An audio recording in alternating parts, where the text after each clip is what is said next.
وما ينبغي للرحمن ان يتخذ ولدا، اور رحمان کے یہ شایان شان ہی نہیں ہے کہ وہ کسی کو بیٹا بنائے۔ یہ بڑا پیارا نکتہ ہے، اس کو سمجھ لیجئے۔ شایان شان نہ ہونے کے مراد کیا ہے؟ دیکھیے، بیٹے کی آرزو اس کو ہوتی ہے جو خود فانی ہوتا ہے۔ مجھے معلوم ہے میں مر جاؤں گا، میرا وجود نہیں رہے گا، میرا بیٹا ہوگا، میرا نام چلے گا۔ انسان یہ سوچتا ہے کہ میری اپنی ہستی کا تسلسل میرے بیٹے کی شکل میں، بیٹے کے بیٹے پھر پوتے کی شکل میں میری ہستی کا تسلسل ہے۔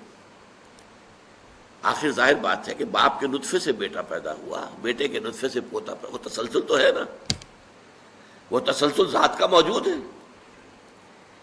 تو در حقیقت بیٹے کی خواہش تو اس کو ہوگی کہ جو خود فانی ہے، جس کو ختم ہو جانا ہے، جس کے لیے دوام نہیں ہے۔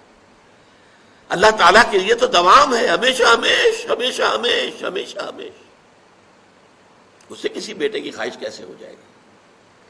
تو وما ينبغي للرحمن، اللہ کے تو شایان شان ہی نہیں ہے ان يتخذ ولدا، کہ وہ کسی کو اپنا بیٹا بنائے۔